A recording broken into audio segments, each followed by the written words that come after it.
గుమ్మడి హల్వా చేసుకుందాం. ముందుగా 5 గుమ్మడి ముక్కలు తీసుకున్నాను. చెక్కుకుని ముక్కలు కట్ చేసుకోవాలి. శుభ్రంగా ఇలా చెక్కేసుకోవాలి. చెక్కేసుకుని చిన్న చిన్న ముక్కలుగా కట్ చేసుకోవాలి.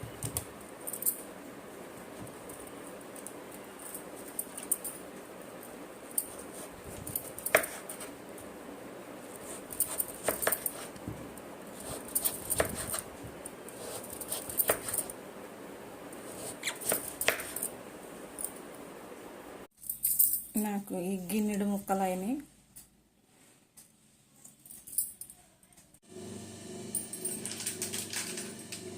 ఈ ముక్కల్లో 1/2 లీటర్ పాలు పోసుకుందాం.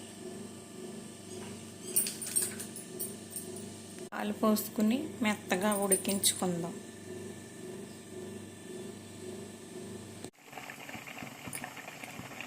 పాలు మొత్తం దగ్గరికి అయిపోయేంత వరకు ఉడికించుకోవాలి.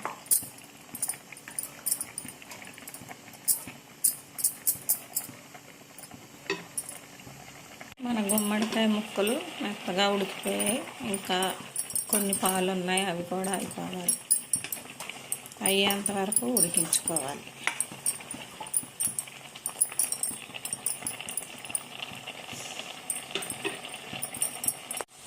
పాలన్నీ ఎగిరిపోయి ఇలా మెత్తగా అయిపోయింది.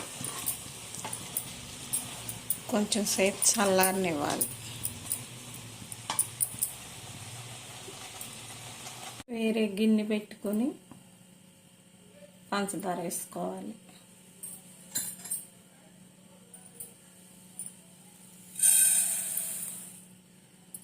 ఒక కప్పు వేసాను నేను. నాకు గుమ్మడికాయ తీయగానే ఉంది. కలర్ వచ్చింది. వీడియోలో కలర్ కనిపించట్లేదు.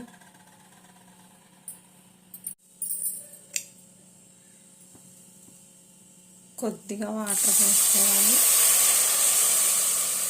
పంచదార కరగడానికి. పాకం అయితే అవసరం లేదు, పంచదార కరిగితే సరిపోతుంది.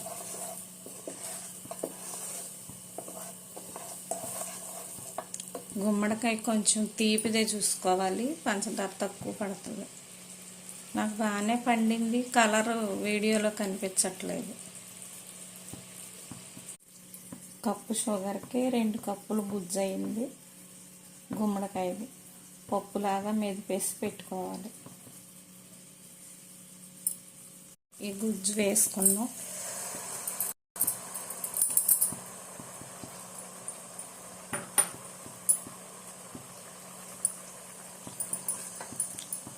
తీపి ఎక్కువ తింటే కొంచెం షుగర్ ఎక్కువ వేసుకోండి.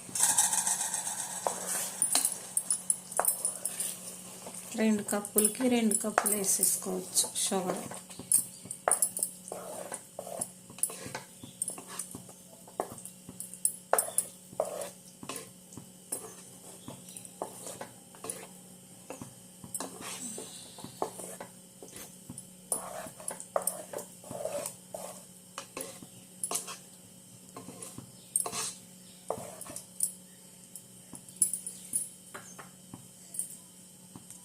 నెయ్యి వేసుకోవాలి.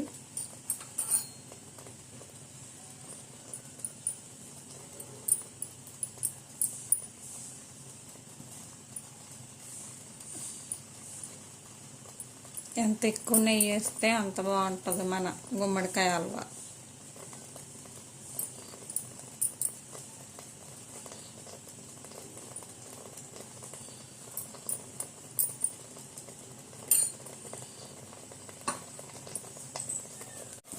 ఇలాచి పౌడర్ వేసుకుందాం.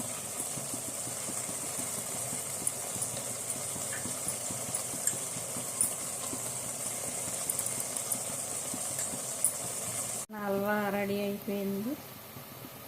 నెయ్యిలో జీడిపప్పు కిస్మిస్లు వేయించి వేసుకుందాం.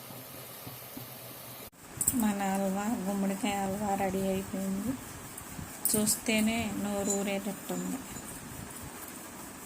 టేస్ట్ చేద్దాం ఎలా ఉందో.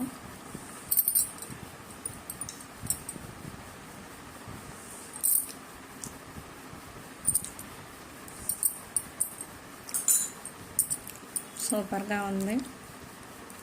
గుమ్మడికాయ ఒకటి ఉంటే చాలు, సింపుల్గా చేసేయచ్చు.